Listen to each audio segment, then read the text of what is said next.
আসসালামু আলাইকুম। প্রিয় চাকরি প্রত্যাশী ভাই ও বোনেরা, আশা করছি আপনারা সবাই ভালো আছেন।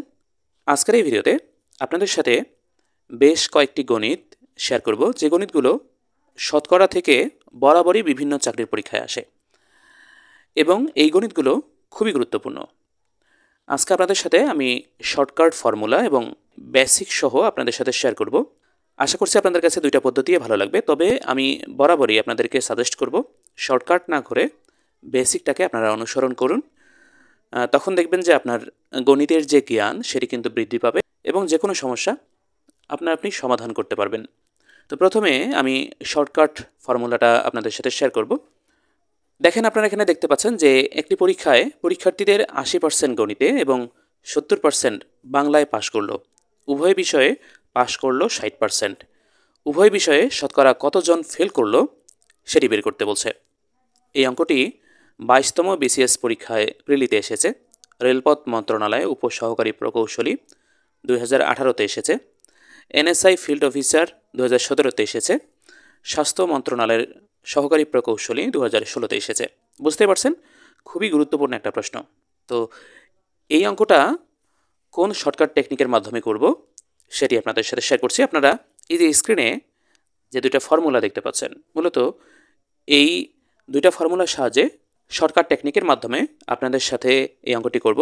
পরবর্তীতে আমি বেসিক সহ আলোচনা করব।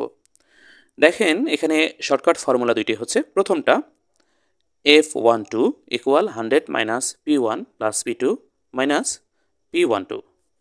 পরেরটা দেখেন P12 equal 100 minus F1 plus F2 minus F12। আমরা এগুলোর পরিচয় জেনে নেই। যে প্রথম বিষয়ে যদি পাস করে, মানে পাশের হারটা হচ্ছে P1, তাহলে P1টা হচ্ছে প্রথম বিষয়ে পাশের হার, P2 হচ্ছে দ্বিতীয় বিষয়ে পাশের হার এবং P12 এটা হচ্ছে উভয় বিষয়ে পাশের হার। আর F1 হচ্ছে প্রথম বিষয়ে ফেলের হার, F2 হচ্ছে দ্বিতীয় বিষয়ে ফেলের হার এবং F12 হচ্ছে উভয় বিষয়ে ফেলের হার। আমরা এই দুইটা ফর্মুলার সাহায্যে অঙ্কটা করব। তাহলে এই ফর্মুলা অনুযায়ী এখানে ভালোভাবে খেয়াল করেন যে একটি পরীক্ষায় পরীক্ষার্থীদের 80% গণিতে এবং 70% বাংলায় পাশ করলো, তাহলে এটা হচ্ছে পাশের হার। তাহলে এটা হচ্ছে P1, এটা হচ্ছে P2 এবং উভয় বিষয়ে পাশ করলো 60%, তার মানে এটা হচ্ছে P12। উভয় বিষয়ে শতকরা কতজন ফেল করলো সেটা বের করতে বলছে। তাহলে উভয় বিষয়ে ফেল করলে সেটাকে আমরা F12 দিয়ে প্রকাশ করি। তার মানে F12 বের করতে বলছে, সেই হিসেবে উপরের যে ফর্মুলাটা সেটা আমরা এখানে ব্যবহার করব। তাহলে উপরের ফর্মুলা হচ্ছে F12 equal 100 minus P1 plus P2 minus P12। আমরা এই ফর্মুলাটা এখানে ইউজ করব। দেখেন, এখানে অপশন দেওয়া আছে চারটায়। এই চারটা অপশনের মধ্যে কোনটা হবে সেটি আমাদের দাগাতে হবে। তাহলে আমাদের ফর্মুলা ছিল যে F12 equal 100 minus P1 plus P2 minus P12। তাহলে আমরা এই ফর্মুলা অনুযায়ী বসাই। P1 ছিল প্রথম বিষয়ে পাশের হার, তার মানে এটা হলো 80%। এখানে আমরা পার্সেন্ট দিচ্ছি না। এরপরে P2 হচ্ছে দ্বিতীয় বিষয়ে পাশের হার, এটা হচ্ছে 70% এবং P12 হচ্ছে উভয় বিষয়ে পাশের হার। তাহলে উভয় বিষয়ে পাশ করে হলো 60%। ও সরি, এখানে পার্সেন্ট যেহেতু একটারও দেয়নি তাই এখানেও দিলাম না। এবার আমরা ক্যালকুলেশন করব। এটা যদি আমরা যোগ করে দেই তাহলে কিন্তু এখানে 150 হয়, বিয়োগ হলো 60। এখন 100 বিয়োগ 150 থেকে 60 যদি আমরা বিয়োগ করে দেই তাহলে কিন্তু 90 হয়। এবার 100 থেকে 90 বিয়োগ করলে 10 পাচ্ছি, মানে 10% উভয় বিষয়ে ফেল করে। তাহলে এই অপশনগুলো থেকে খ নম্বর যে অপশনটি আপনারা দেখতে পাচ্ছেন এটি হচ্ছে সঠিক উত্তর। আশা করছি খুব সহজে বুঝতে পেরেছেন। এবার আমি এই অঙ্কটার বেসিক আপনাদের সাথে শেয়ার করব। এটা তো শর্টকাট ফর্মুলার মাধ্যমে আপনাদের সাথে শেয়ার করলাম। আপনি কিন্তু এই অঙ্ক সম্পর্কে কিছুই বোঝেননি, শুধুমাত্র একটা ফর্মুলাতে ফেলে আপনি অঙ্কটা করলেন। কিন্তু যদি আপনি একেবারে বেসিকটা জানেন যে অঙ্কে কি বলছে আর আপনাকে কি বের করতে বলছে, তাহলে কিন্তু খুব সহজে অঙ্কটা করতে পারবেন। এজন্য আমরা সেটের সহযোগিতা নিব, মানে কয়েকটা বৃত্তের মতো চিত্রের সহযোগিতা নিব। খেয়াল করেন, এখানে কিন্তু দুইটা বিষয়, একটা হচ্ছে গণিত আর একটা হচ্ছে বাংলা। আমরা যদি গণিতকে এরকম একটা বৃত্ত দ্বারা চিন্তা করি, এটাকে সাধারণত ভেনচিত্র বলা হয়। তো এটা যেহেতু গণিত, আমরা ম্যাথ এর প্রথম অক্ষর এম দিলাম। এবং আরেকটা বিষয় বাংলা, এটাকে যদি আমরা চিন্তা করি আর একটা সেট দিয়ে, এটাকে ধরলাম হলো বি। এখন দেখেন যে এটা এভাবে ক্রস করে কেন লিখলাম, মানে একটার ভিতরে আরেকটা কেন লিখলাম, কারণ এই জায়গায় দেখেন যে উভয় বিষয়ে পাস করলো 60%, মানে এই অংশটা কিন্তু দুইটা সেটের মধ্যে আছে, মানে উভয় সেটের মধ্যে আছে, এই জন্যে আমরা একটার ভিতরে আরেকটা এভাবে দিলাম। তাহলে এটা হলো 60%, তাই না? এখানে আমরা 60 লিখলাম। দেখেন গণিতে পাস করে হলো 80%, এই 60% সহ কিন্তু 80% পাস করে, ঠিক আছে? 60% সহ 80%, তাহলে এখানে 60 গেলে এখানে কত হবে? 80 না হয়ে হবে হলো 20, তাই তো? এবার দেখেন বাংলায় বলছে 70% পাস করে, তাহলে এই উভয় বিষয় সহ 70, তো এখানে যদি যাই 60, তাহলে 70 বানাতে এখানে দরকার 10। এবার যদি আপনি হিসাব করেন যে এই 20 আর 60, 80 হচ্ছে, তার সাথে যদি আপনি 10 যোগ করেন তাহলে 90 হচ্ছে। এই 90% শিক্ষার্থী এই দুইটা বিষয়ের যে কোনো একটা বিষয়তে পাশ করে, মানে দেখেন এখানে গণিতে পাশ করে, উভয় বিষয়ে পাশ করে, আবার শুধু বাংলায় পাশ করে, মানে এই 90% শিক্ষার্থী এই দুইটা বিষয়ের যে কোনো একটা বিষয়তে পাশ করে, মানে পাশ করেই। তাহলে মোট পরীক্ষার্থী, এখানে যেহেতু পার্সেন্ট আছে, আপনি যদি হিসাব করেন যে মোট পরীক্ষার্থী হচ্ছে 100%, তার মধ্যে হয় গণিতে, না হয় বাংলায়, না হয় উভয় বিষয়ে এমন পরীক্ষার্থী পাশ করে হলো 90%। তাহলে আর বাকি থাকে কত? 10%। তাহলে 100 থেকে 90 বাদ দেন, এই 10% পরীক্ষার্থী কোনো বিষয়ে পাশ করে না, মানে বাংলায়ও পাশ করে না, গণিতেও পাশ করে না, মানে উভয় বিষয়ে পাশ করে না। তাহলে যেহেতু আমাদের প্রশ্ন বলছে যে উভয় বিষয়ে শতকরা কতজন ফেল করলো, তার মানে এই 10% পরীক্ষার্থী উভয় বিষয় ফেল করলো। আশা করছি আপনারা বুঝতে পেরেছেন। যদি কোনো কনসেপ্ট আপনাদের কাছে ক্লিয়ার না হয় তাহলে অবশ্যই কমেন্ট করে জানাবেন। যারা ফেসবুক পেজ থেকে দেখতেছেন অবশ্যই কমেন্ট করে জানাবেন, আর যারা ইউটিউব চ্যানেল থেকে দেখতেছেন সেটা কমেন্ট করে জানাবেন। আমরা এই ধরনের ভিডিওগুলো ফেসবুক পেজ এবং ইউটিউবে নিয়মিত আপলোড করে যাচ্ছি। আপনারা ফেসবুক পেজটি ফলো করে রাখবেন এবং ইউটিউব চ্যানেলটি সাবস্ক্রাইব করে রাখবেন। প্রতিনিয়ত এই ধরনের ভিডিওগুলো কিন্তু আপলোড করা হচ্ছে। এবার আপনাদের সাথে আরেকটি অঙ্ক শেয়ার করব। এই যেখানে দেখতে পাচ্ছেন যে একটি ক্লাসের 40% ছাত্র বাংলায় এবং 25% ছাত্র অঙ্কে এবং 10% ছাত্র উভয় বিষয়ে অকৃতকার্য হয়েছে, মানে ফেল করেছে। বাংলায় ফেল করে 40%, অঙ্কে ফেল করে 25% এবং উভয় বিষয়ে ফেল করে 10%। তবে ওই ক্লাসে শতকরা কতজন উভয় বিষয়ে কৃতকার্য হয়েছে, মানে পাশ করেছে? এই অঙ্কটি কন্ট্রোলার জেনারেল ডিফেন্স ফাইন্যান্সের অধীনে অডিটরে 2017 সালে পরীক্ষায় এসেছে।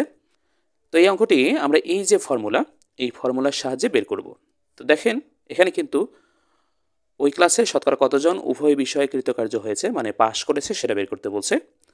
দেখেন উভয় বিষয়ে পাশের হার P12 দিয়ে আমরা প্রকাশ করেছি। যেহেতু P12 এটা আমাদের বের করতে হবে, মানে উভয় বিষয়ে পাশের হার বের করতে হবে, তাহলে আমরা এক্ষেত্রে দ্বিতীয় ফর্মুলা ব্যবহার করব। তো দ্বিতীয় ফর্মুলা হচ্ছে P12 = 100 minus F1 plus F2 minus F12।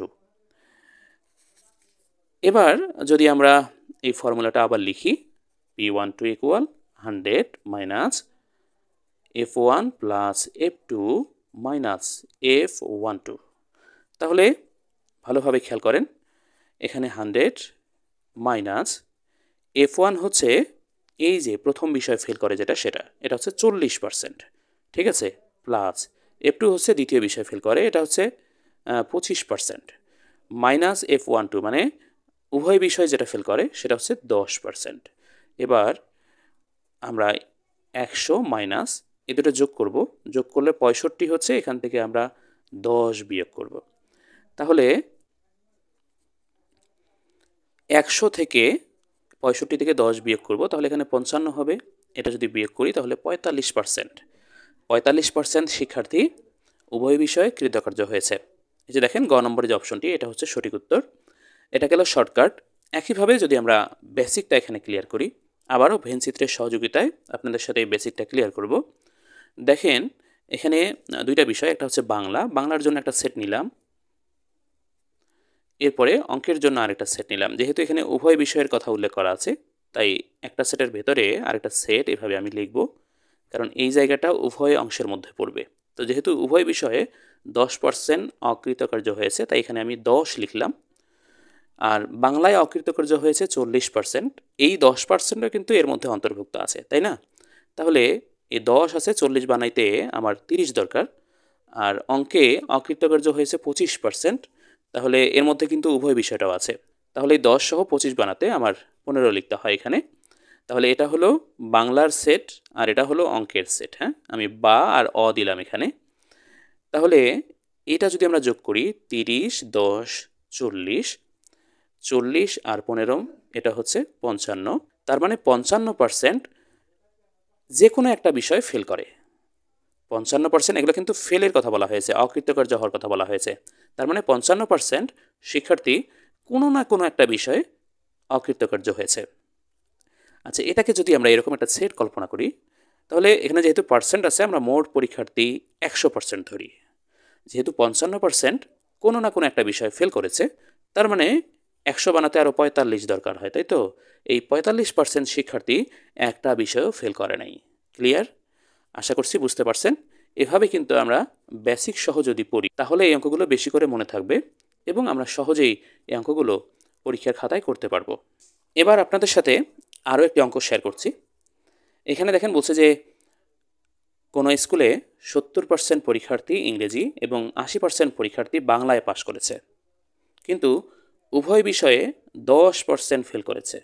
খেয়াল করেন, এখানে পাশ করার কথা বলা আছে, এখানে আবার উল্টো ফেল করার কথা বলা আছে।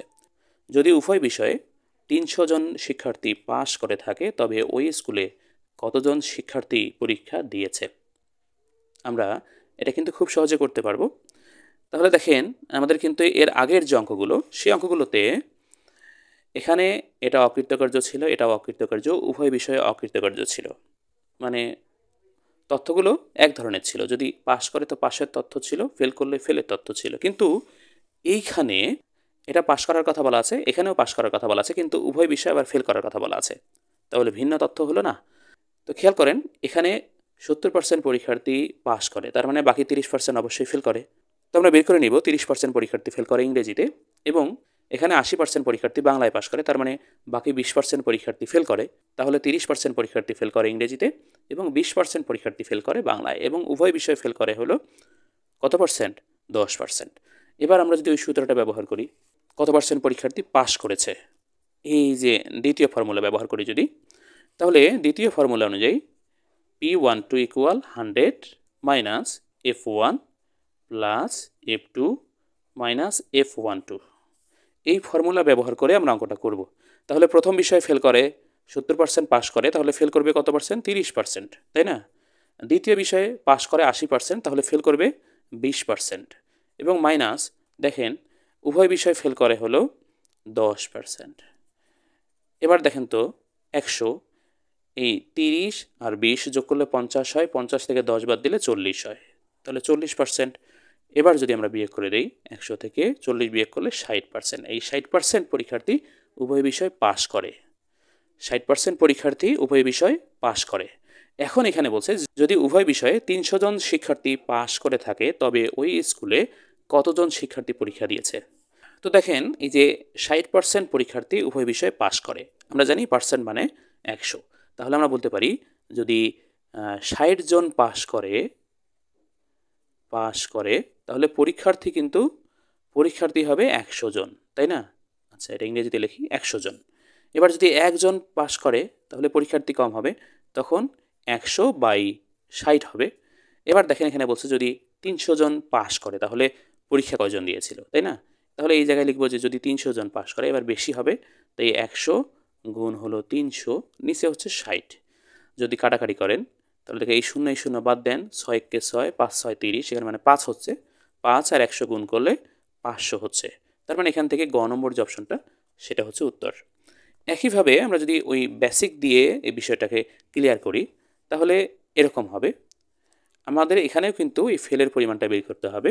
যেহেতু এখানে উভয় বিষয়ের কথা বলা আছে, তাই একটার ভিতরে আরেকটা সেট লিখলাম। এটা হচ্ছে ইংরেজি এবং এটা হচ্ছে বাংলা। তাহলে উভয় বিষয় ফেল করে হলো 10%, এখানে আমি লিখলাম। আর ইংরেজিতে ফেল করে 70%, যেহেতু পাশ করে তাহলে ফেল করবে 30%। এর মধ্যে যদি 10% উভয় বিষয় যায়, এটা 30 বানাইতে গেলে আর 20 দরকার।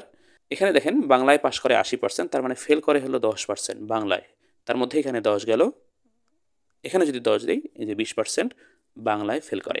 তাহলে আমাদের মোট ফেলের পার্সেন্টেজ আসতেছে 40%। দেখেন 20 যোগ 10 যোগ 10, 40% আসতেছে ফেল। তাহলে পাশ করবে কতজন? 100-র মধ্যে 40 জন ফেল করে, তার মানে 60 জন পাশ করবে। তাহলে এরপরের অংশটা যেভাবে করলাম, যে যদি 60 জন পাশ করে তাহলে মোট পরীক্ষার্থী 100 জন, যদি একজন পাশ করে তখন 60 ভাগ হবে। এবার যদি 300 জন পাশ করে তাহলে 300 উপরে গুণ হবে। কাটাকাটি করলে এখানে 5 আর 100 গুণ করলে 500।